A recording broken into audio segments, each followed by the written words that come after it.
Thank you so much for joining me today at this review. Listen, I've missed you, okay? I hope the feeling is mutual. I know it's been some time.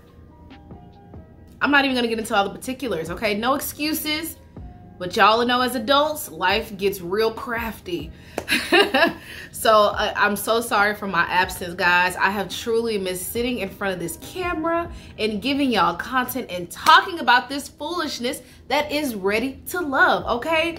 Now, this is a recap. It's not a review. We're not gonna do the play-by-plays because I'm a little bit behind. So we're gonna talk about, you know, the highlighted stuff.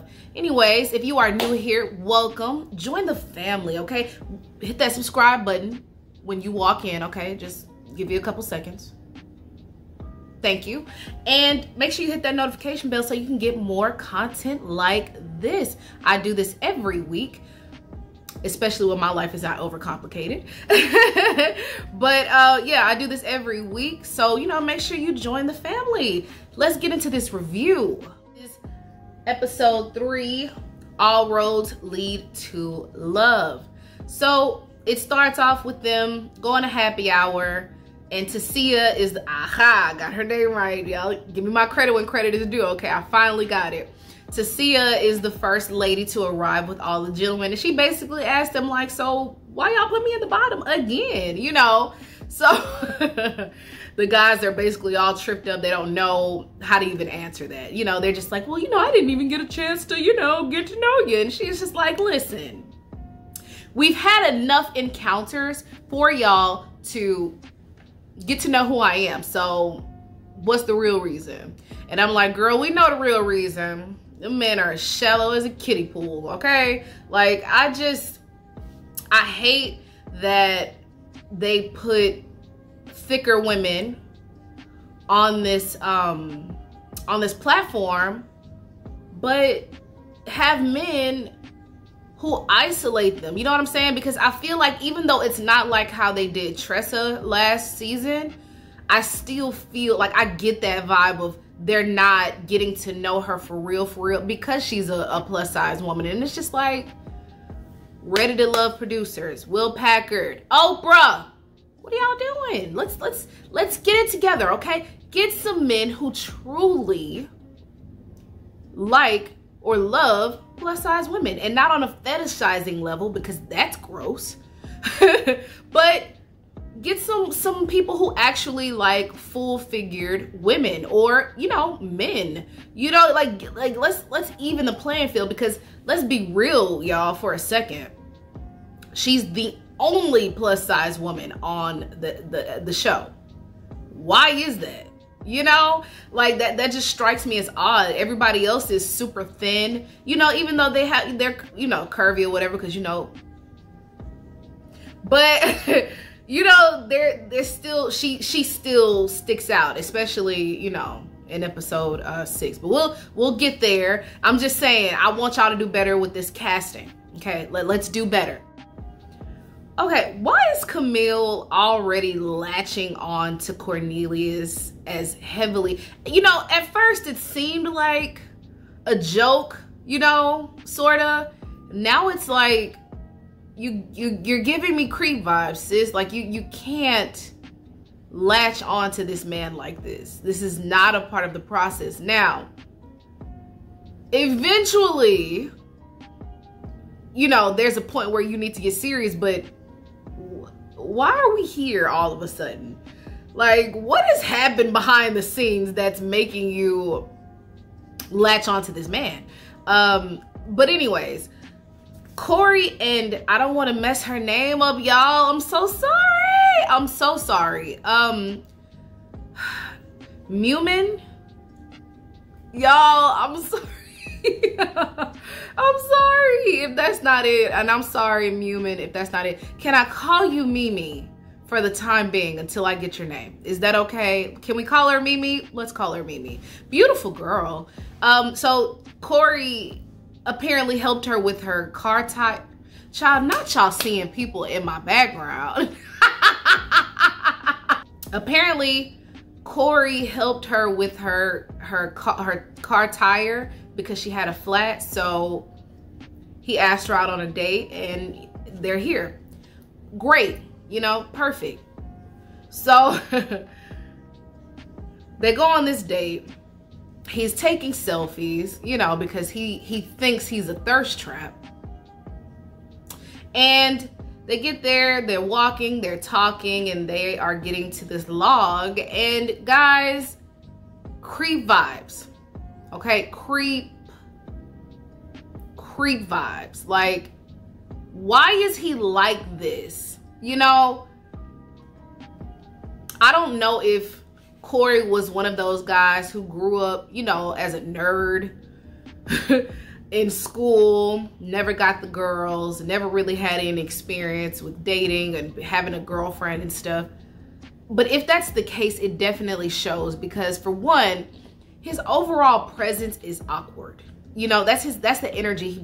He does not have any confidence. He's always in a state of needing validation, whether he says it or not. And it shows, like, that's what's reading across on the screen. That's why he's Mr. Copy Paste. And I'm just like, listen, Corey, learn how to smooth it out. Like, you don't have to pull out all the stops at once. You know what I'm saying? First of all, that's super overwhelming. But anyways, we get to the date. They're talking. They're actually vibing. I don't know how Mimi is vibing with this guy, because I instantly picked up creep, weird, awkward, really doesn't know himself. Like, he does not seem like a man sure of himself. And anyways, they're nearing the end of the date. And he's just like, you know, are you feeling me? Or whatever. She's feeling him. I don't know how. And she's just like, well, help me off the log. And he's like, oh, okay. And then he plops himself behind her, which was super awkward. And she's just like, like, it looked so awkward. And I'm like, girl, tell him to back. Like, and it looked like she was going with the flow because there's cameras around. It looks like she doesn't want to hurt his feelings. And I'm just like, I would have definitely been like, social distance. Let's move it on back a little bit. You know, like, why is he like this? So he's just like, oh, I'll help you. I'll help you. And she's like, no, go ahead. Let's keep going with the scene. Like, girl, no. Let's not keep going with the scene. Help me down. Please don't touch me. You submarine sandwich. Like, I was just like, ew, why is he like this? It was so hard to watch, you guys. Definitely got that secondhand embarrassment. I do not enjoy the feeling of secondhand embarrassment. It's embarrassment. It's a whole lot. And I was just like, oh, child. You better than me, Mimi. I used to be on that spectrum of making people feel comfortable in awkward situations that they put me in. It's a hell no for me, dog. You could never catch me making you feel comfortable when you are making me uncomfortable.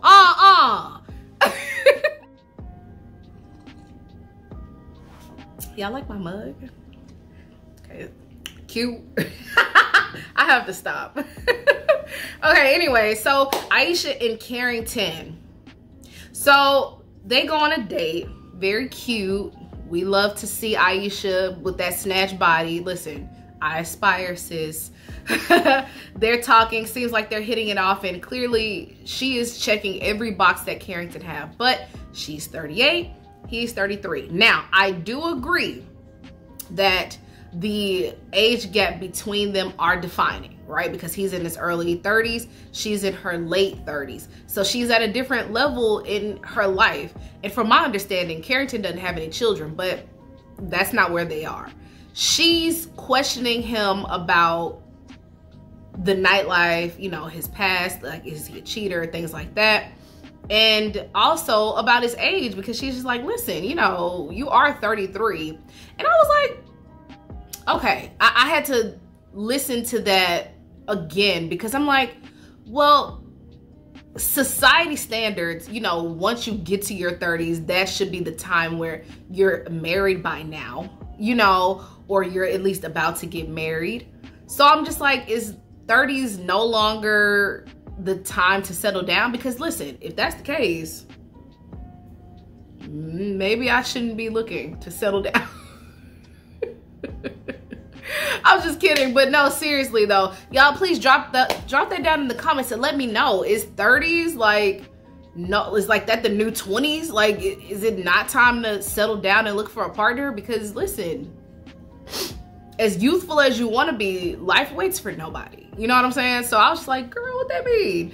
But anyways, yeah, so, but they seem to have a nice enough day. Very nice, very sexy, very flirty. When he was talking about his cheating past, y'all, he was patting that forehead, sweating bullets. I don't know if it was because of the summer there or what, but I know he was just patting the hell out that forehead, wasn't he? To the ladies' lounge, and all the ladies are meeting except Aisha. Aisha has gotten into a car accident, and she looked so scared and worried and like in distress, but Phil was coming to help her, or was it? Yeah, Phil was coming to help her. They're all talking, and oh, what's her name? Courtney. I think Courtney is the one who brought up Cornelius, and Camille. She was, child, she was fuming hot, wasn't she? She was upset. Okay, do not talk about her boyfriend. Okay, that's what we're not gonna do. Okay, I know we're on a show called Ready to Love where we're all dating everybody, but don't you talk about her man, okay? That's her man. Like, Camille was fuming, and then those like facial expressions that she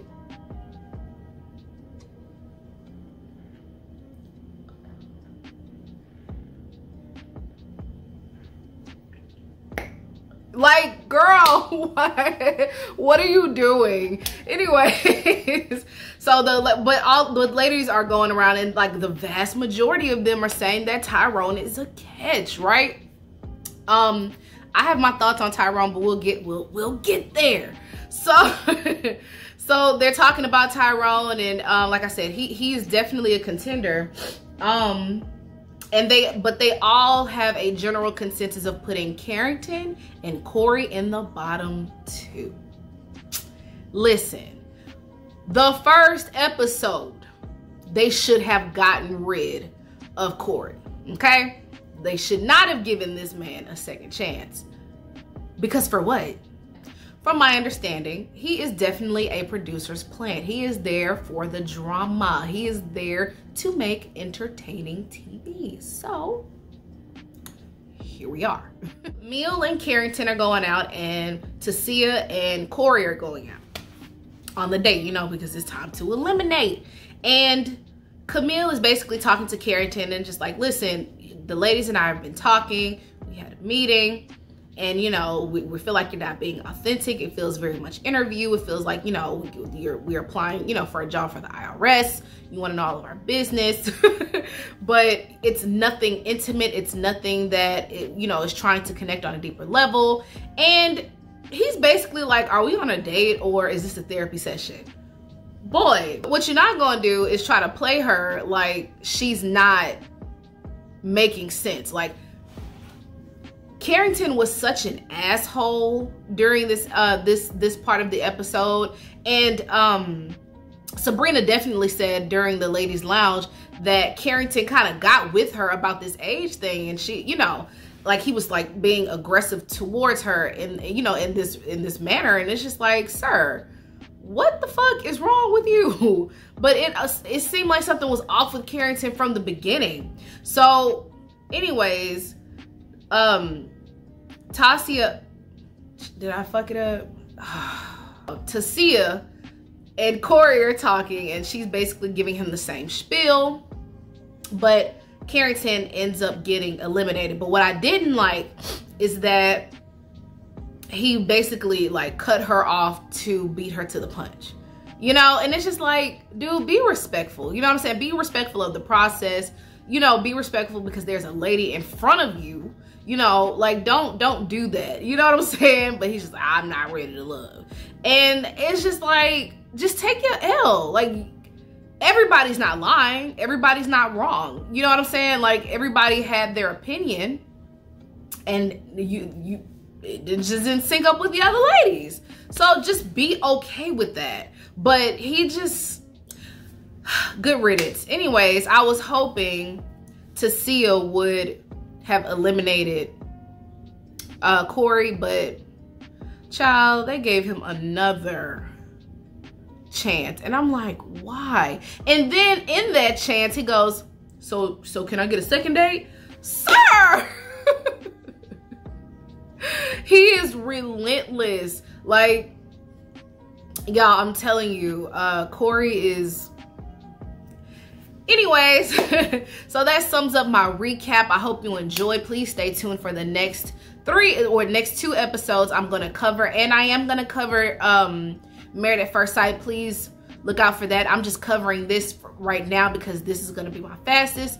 And yeah, because, you know, that's 6 hours I've missed, you know, so I have to try to get those reviews out to you. I just wanted to do this because, first of all, it's the most fun, and you don't have to really go in depth because we already kind of know who's gonna be like our last contenders, right? Anyway, so hope you enjoyed the recap. Again, please come back for my next one. Thank you so much for coming and tuning in on this one. Don't forget to like, comment, and subscribe if you still have it on your way out. Make sure you hit that subscribe button. Peace.